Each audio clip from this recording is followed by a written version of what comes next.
Hello, you're watching Ellie from Elementary Paper Crafting. I'm an independent Stampin' Up demonstrator here in the UK, and I've been inspired this week by two projects I've seen. One was by my upline, who is Esther Howard from Stamping Star Creations, who has a YouTube channel and Facebook.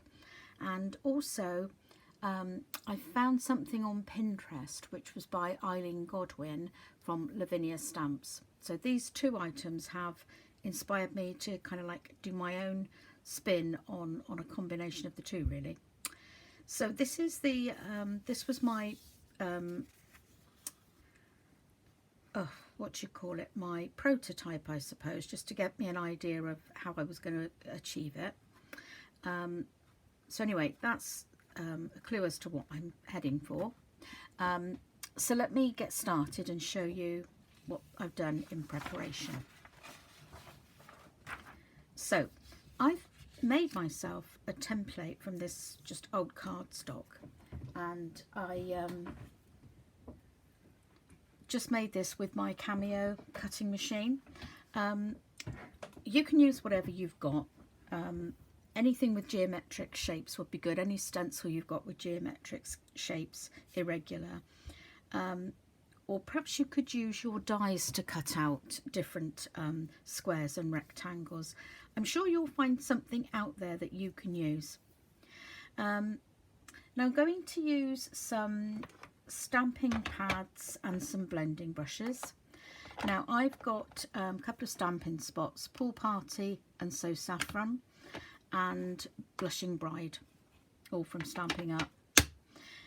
I like to use blending brushes, that's my preferred method, but whatever you like to use, you can use sponge daubers, all sorts of things, but you go along with whatever works for you with blending. And obviously you can use whatever colours you like. I just thought these three would be nice together. So I started off, underneath here is a piece of 5.5 by 5.5 inch basic white cardstock, and I've just stuck that to a glass mat with some masking tape, and I've done the same with my stencil just to keep it all straight. So I'm starting with my lightest colour, which is So Saffron, and I'm just going to bring in a piece of rough paper to just rub my blending brush off.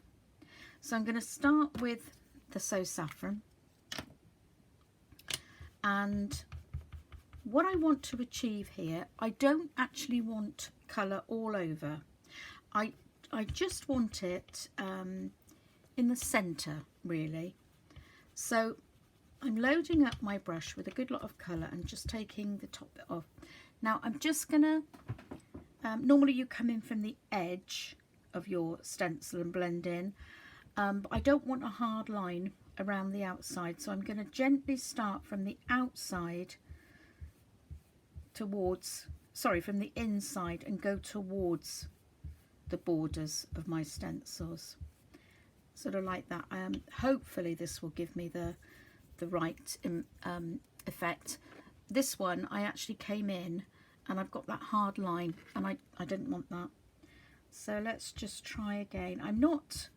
I'm really not pressing hard. I'm going very, very gently.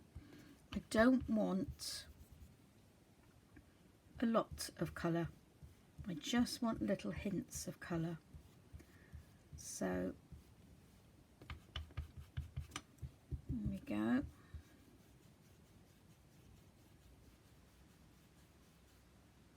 So I think that's going to be enough So Saffron. I think you really need to do a few of these to get the feel of it, to get the idea of how much ink you need, what direction to do it in. It's one of those things that's a kind of a process of trial and error. So I'm coming in with the Blushing Bride now. I'm just putting a little bit here and there. Not too much again, just a little bit. touch up there. I think that's fine. And I accidentally did come in from the edge. It's such a normal thing to do that you kind of forget. However, this kind of thing, you know, there's no hard and fast rules, and sometimes whatever you planned doesn't come out. It doesn't come out the way you planned, and sometimes that's actually better. So don't scold yourself, don't beat yourself up if you're not doing it the way you thought you would. Just go with it, and all these things come right in the end, and you'll normally get a project that you can use in some way, even if it's not the one you intended it for. Okay, I'm going to leave it there. I think in this instance, less is more. I really feel that you can overdo this process.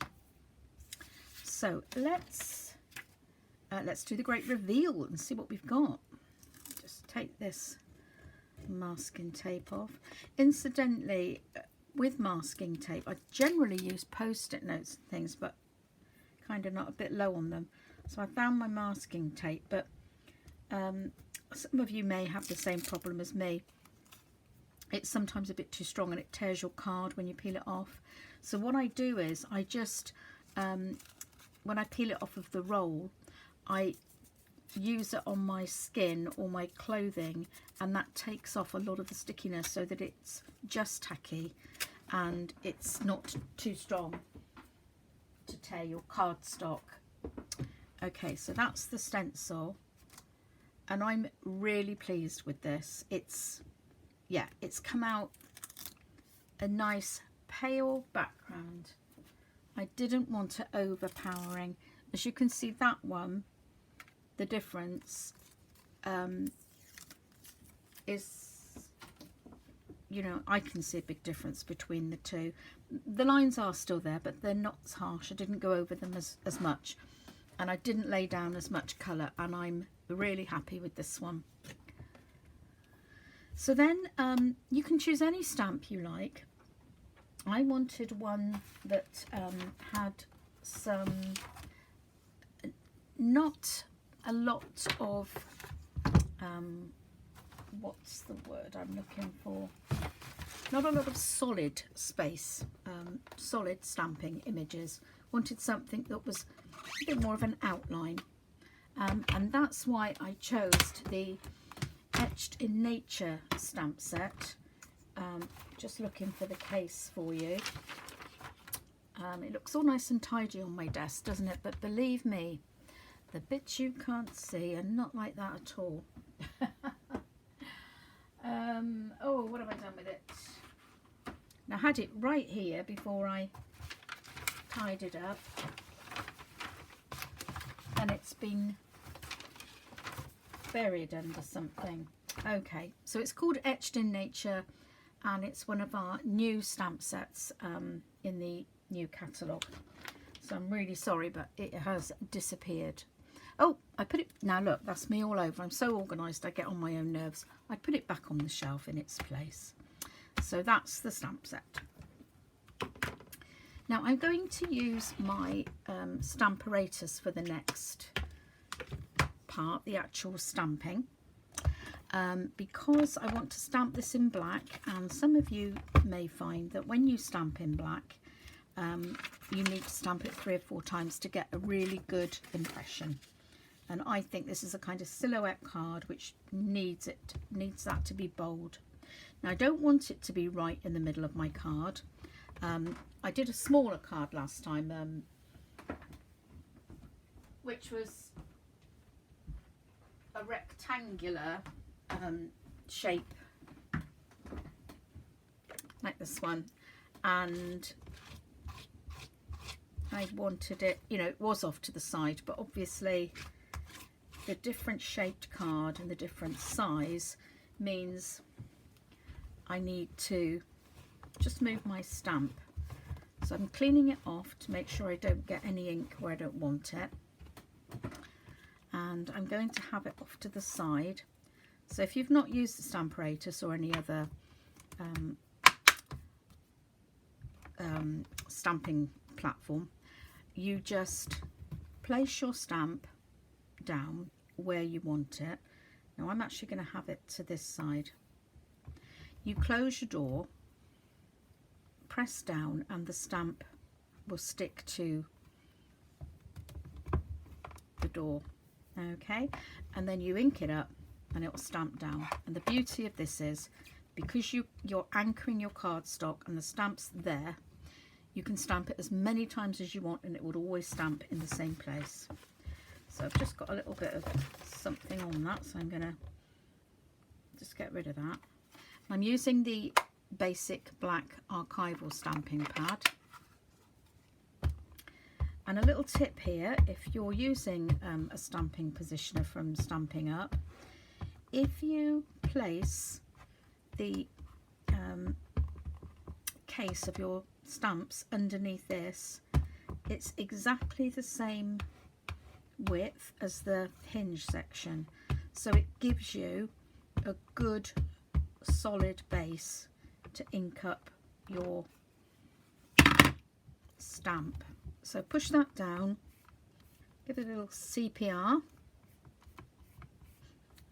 and I got ink there, but that won't transfer down to there because I've got my magnet there. The stamp brings this up off of the page, so you won't get any ink anywhere else. Now, like I said, with black, you do sometimes, when you're doing a silhouette, you sometimes don't get the whole impression. I'm just re-inking that part of the stamp that hasn't stamped so well, and I'm just going over that. So I need a little bit more on there.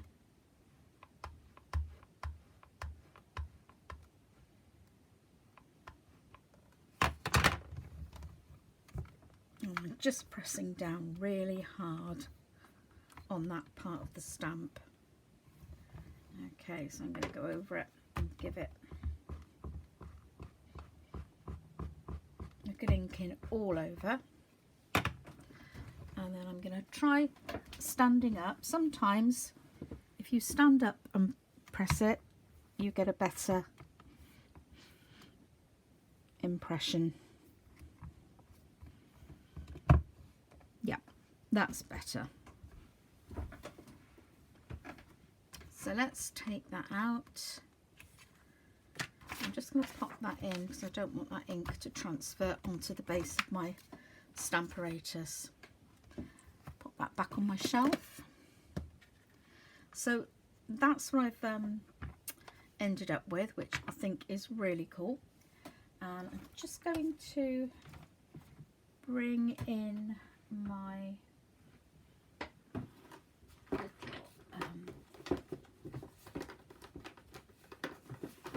little stamping sponge here. So I'm going to just stamp my green. Oh, look at that, I've smudged it. Okay, that's a tip to everybody. Make sure your work's dry before you pick it up. Oh dear, never mind. So I'm going to pop a greeting on there. I'm going to use this one. This is a really lovely one. When being together is more important than what you do, you're with a friend. I absolutely love that, and it's so true. So when I'm sticking a stamp to my block, I like to do it this way. I'm going to get a slightly larger block. So I put it down the way it's going to be stamped, and I put the block on top. Press down, and I find that's the best way to stick it to your block. Ink it up. Check that it's all inked all over. And then I'm going to place it. Yes, I'm going to pop it down the bottom here. Sometimes if you put things in the middle, they don't look so good. Putting them sort of just in a different place often looks better. Okay, now I was going to mount this onto a black 5 3/4 by 5 3/4 inch card, but I'm not going to because I've smudged that one, so I'm going to make this again. But that just actually shows you what it will look like when it's mounted, and I think you'll agree. Let me just pop some white paper on that so you get a better, you can actually see it better against white. But that black cardstock, I think, really sets it off. So obviously I would make sure I got that with an even border all around. So all the products I've used today, and in fact all the products in the current catalogue, can be ordered from me, my online shop, and that is elementarypapercrafting.stampinup.net. And if you would like to order, please use my May host code, which is here, and if you do that, I'll send you a little extra free gift. Well, thank you very much for watching, and I hope to see you again sometime. Please hit the like button and the subscribe button to get more videos from me. Thanks. Bye.